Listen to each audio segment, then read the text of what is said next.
I have my memory. What was your memory? I mean, I went to Norfolk Academy in the 8th grade, so probably then. And we wrestled together for a little while. Yeah, I remember football practice looking across at Hough with his name on tape on his helmet. Hough, he's all sweaty. Yeah, so we go way back. I guess we're 14 years old.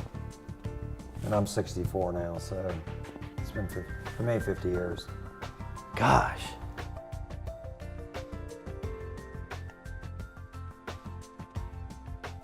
I remember you approached me when I was with Goodman & Company, making $24,000 a year. And so that was, we're talking in the mid-'80s. He was approaching me. And earlier, yeah. And so, you know, 30 years ago. The disability insurance and the life insurance we're talking about now, that was well after we started talking. I mean, when we did the buy-sell agreement, I remember the lawyer from a good firm was just talking about different situations, and one of them came up with disability in the buy-sell agreement, and I told him at the time it was no big deal and forget about it, not deal with it. And the difference was he accepted it and blew it off. So it wasn't in the buy-sell provision, and then whereas Hough, I think, was looking out a little differently for me and insisted that you knew better and wouldn't let that slide by. Yeah, and you know, you said something that is important to where, you know, everybody's looking for something cheaper. And so in some cases, the MassMutual premium for some products they're not the lowest premium, right?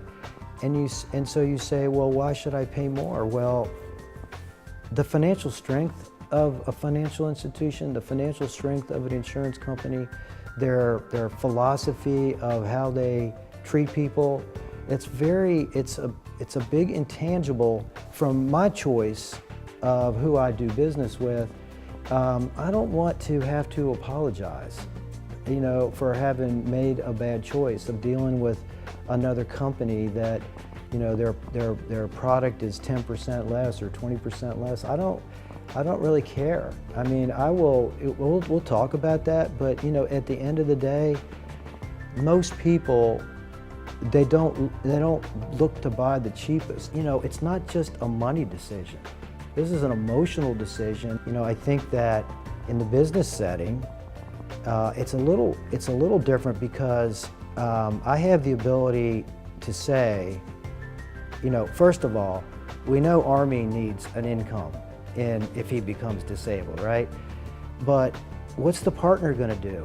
What's Ron going to do? What is going to happen when your partner, you're friends with, you know their wives, you maybe do things together, you're going to cut the check off? The business can't afford to pay Army and somebody else to come in and do the job he was doing at the same time. So there's a different dynamic in a business where whoever is the healthy person is really in a tough spot if there's not disability insurance. So as we made more money, then Hough, my friend, insurance agent, said, look, you need to boost up this disability because it's tagged at a lower income level, you guys are making more money, and you need to replace in case something happens. I said, well, nothing's gonna happen to me. And I was resistant. And I said, well, you know, it seems like a lot, and you know, it might be a lot if you don't ever use it, but if you end up using it, it's really cheap. And so they said, okay. And then once you became ill, and we met in remember that, in Ron's in that space, and it was Ron and Karen and you and the CPA, right? And that was June of 2012. And the health insurance guy, right. and Kathleen, right? Where, you know, everybody's sitting there when I come in, and Ron just stood up and came over and shook my hand and said, "Oh, thank you so much for making us get this insurance." I did need it. It was a lifesaver for me.